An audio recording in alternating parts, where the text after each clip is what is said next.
한 주간 잘 지내셨습니까? 눈도 오고 영하 10도 이하의 날씨가 10도의 날씨가 계속 연일돼서 너무 많이 춥습니다. 그래도 오늘 이렇게 건강하게 오늘 교회에 와서 예배드리게 됨이 은혜이고 감사입니다. 오늘 또 예배 가운데 하나님이 은혜 베푸시기를 간절히 원하고 기도하고 바랍니다.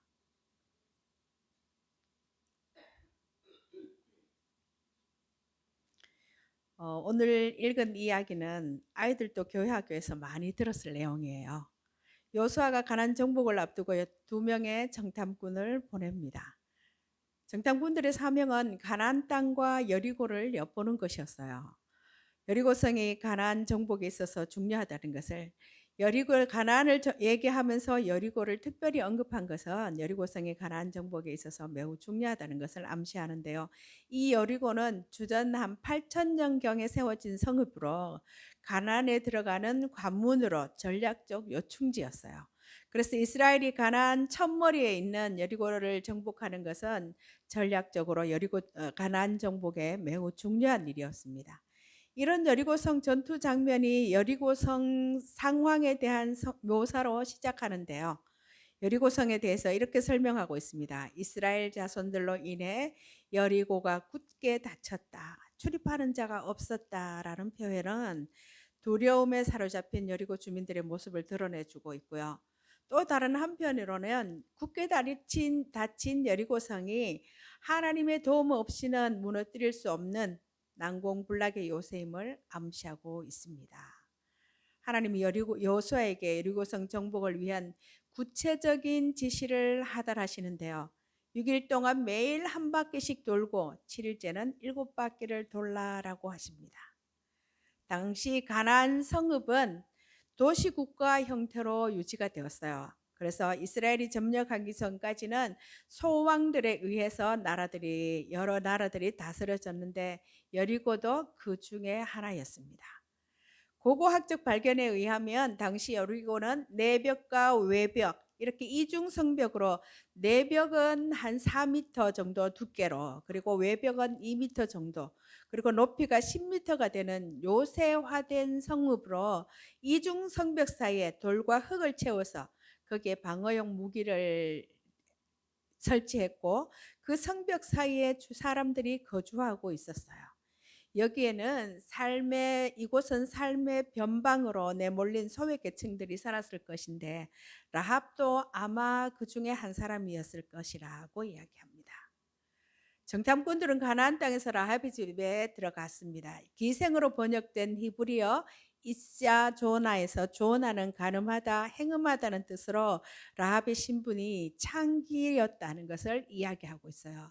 그러나 여러분 놀랍게도 가나안 땅에서 하나님의 구원의 은혜를 가장 먼저 받은 사람이 바로 이 빛이 난 여인 라합과 그의 가족이었어요.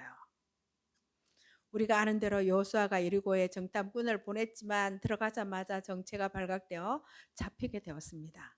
이러한 정탐꾼들을 라합이 지붕에 버려놓은 3대 숲에 숨기는데 팔레스타인들의 가옥은 지붕이 평평해서 곡식을 말리거나 저장하는 창고로 사용할 수 있어서 지붕이 정탐꾼들을 숨기기에 적합한 곳이었어요. 라합은 발각되면 처형될 줄을 알면서도 죽음을 각오하고 정탐꾼들을 숨겨주고 그들의 탈출을 돕습니다.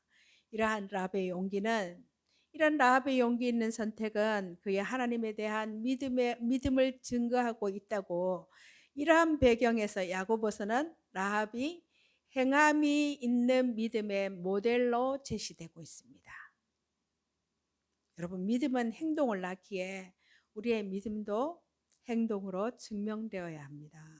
믿음은 지적 동의가 아니라고 했어요.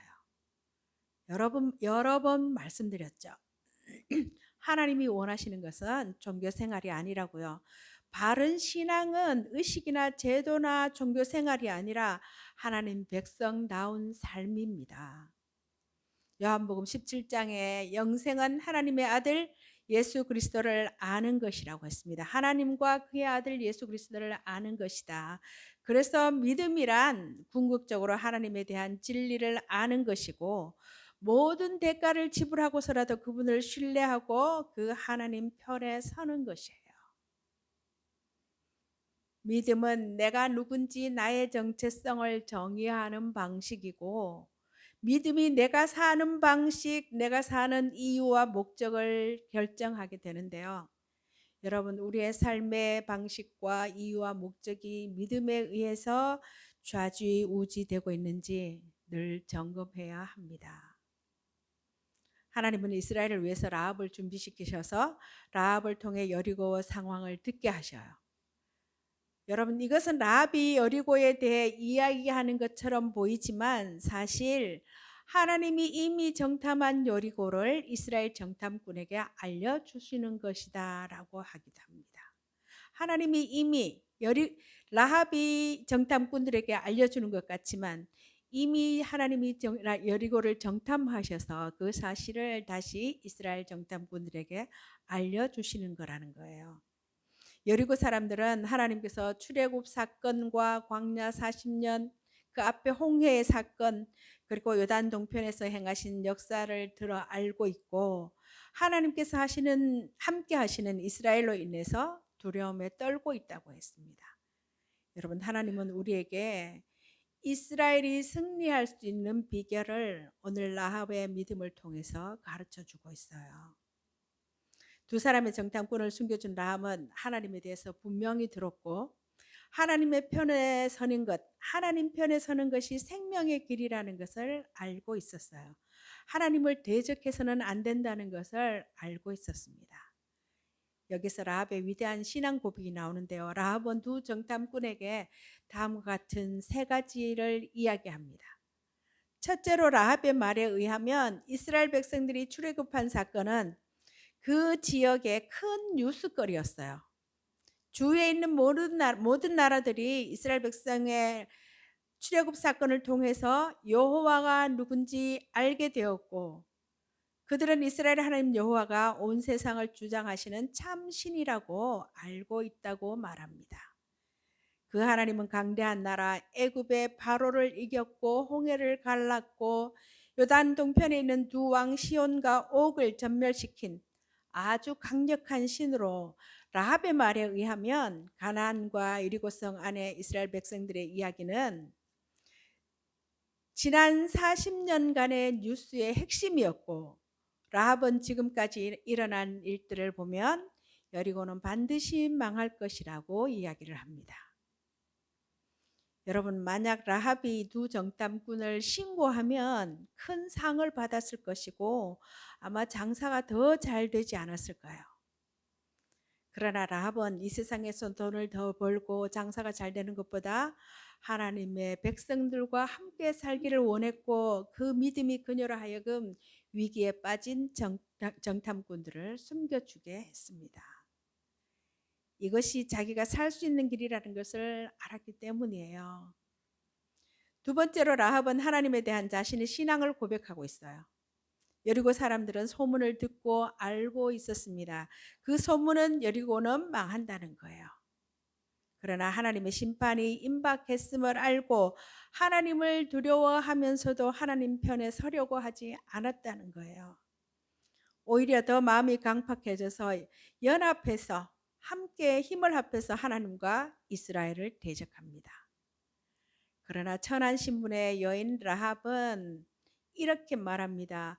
하나님은 위로는 하늘에서도 아래로는 땅에서도 하나님이라는 놀라운 고백을 하고 있어요. 세 번째는 자기와 가족들에게 인애를 베풀어 달라고 요청합니다.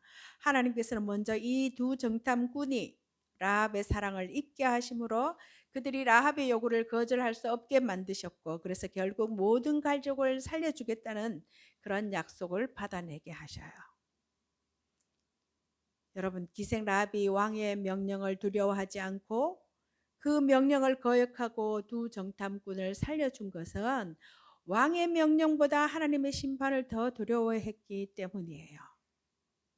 라합을 통한 정탐꾼들의 구원은 이스라엘의 가나안 정복이 자신들의 전략이나 실력이 아니라 하나님에 의해서 이루어질 것을 미리 보여주는 사건입니다. 여리고성은 자신들의 전략이나 능력으로 공격할 이길 수 있는 곳이 아니라는 것입니다.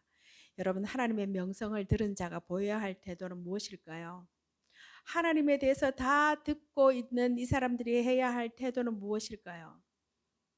하나님의 명성을 들었다면 숙고하여 하나님의 편에 서는 바른 선택을 해야 합니다.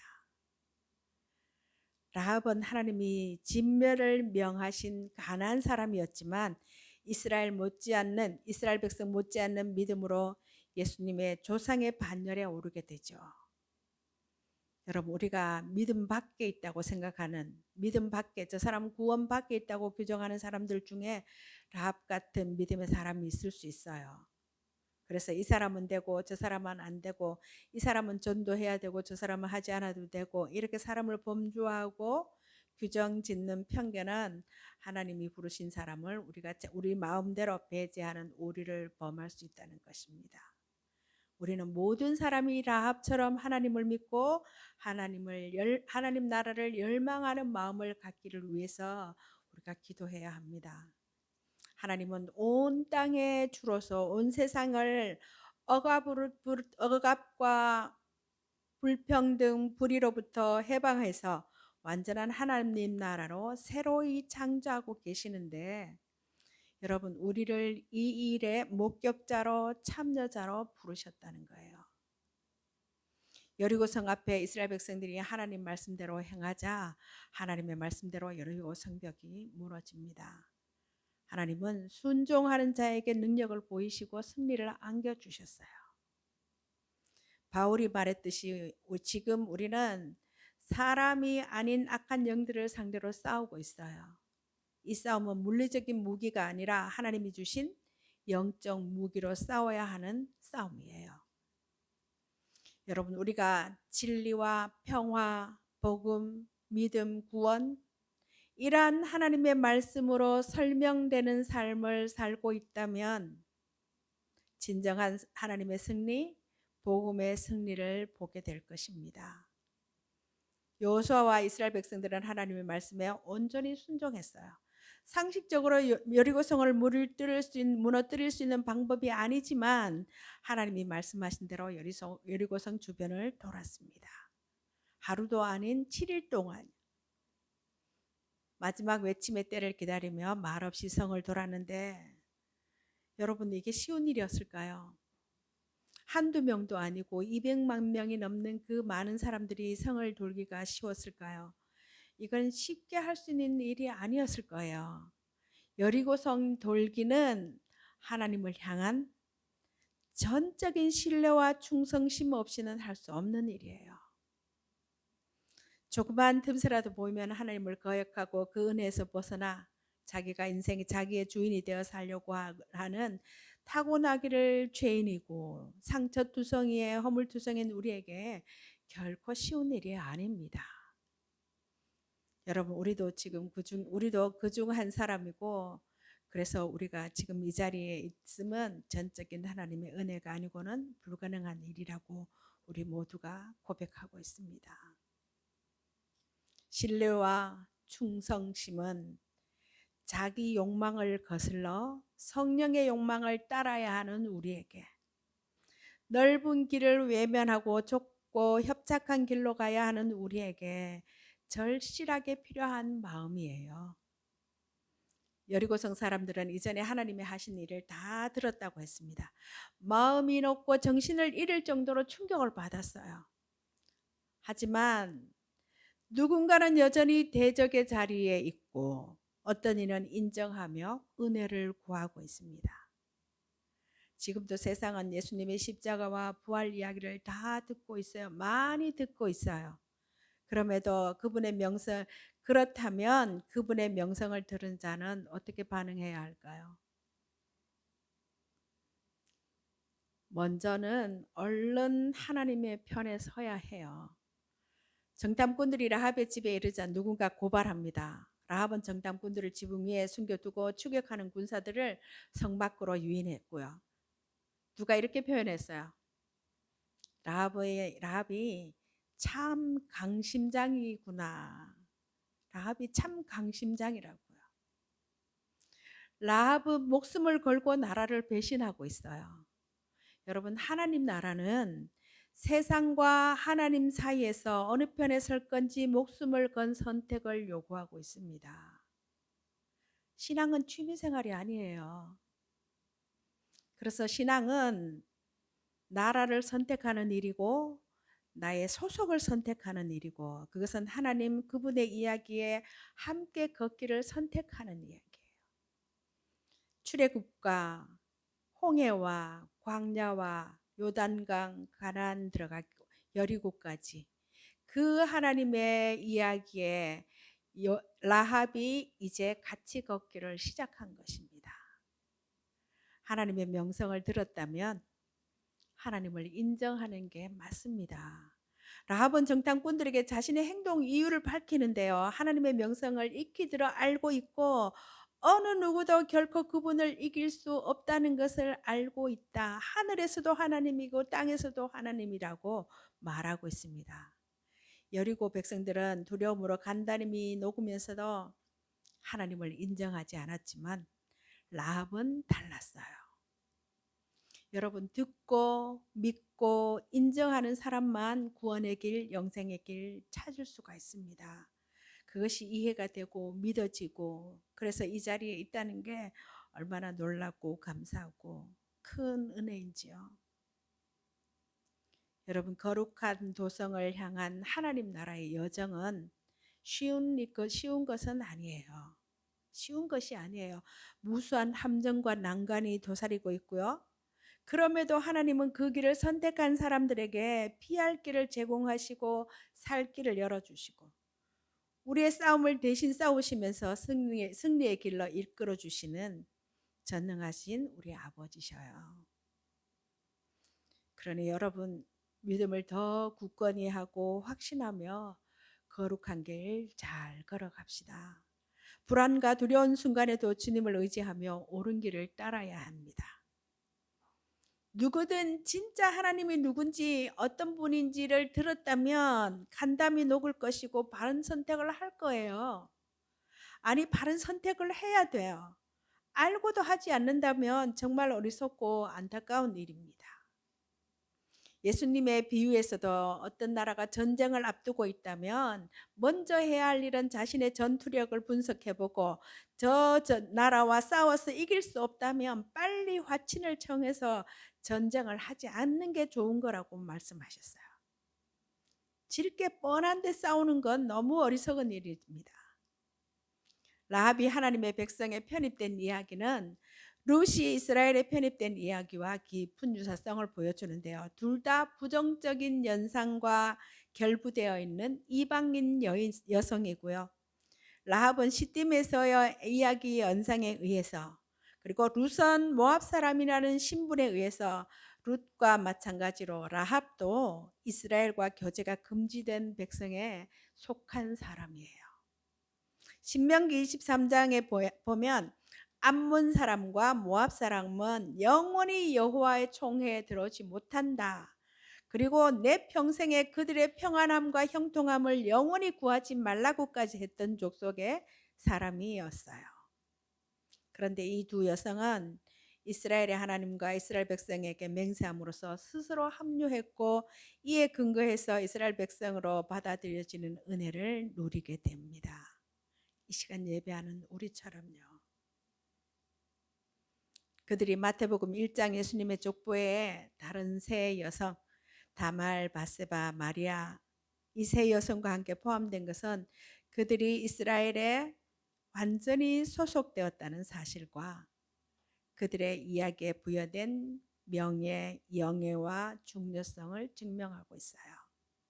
참으로 그들은 아브라함을 통해 모든 민족이 복을 받을 것이라는 하나님의 목적을 예시한 복된 여성들이에요.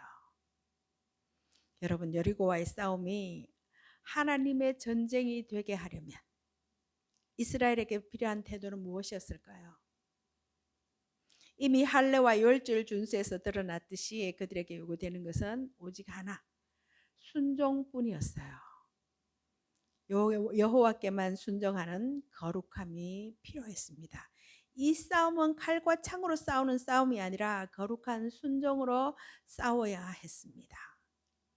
여리고성을 매일 한 바퀴씩 6일 동안 돌라 하시고 일곱째 날은 7번 돈 위에 함께 소리를 지르라고 하셔요.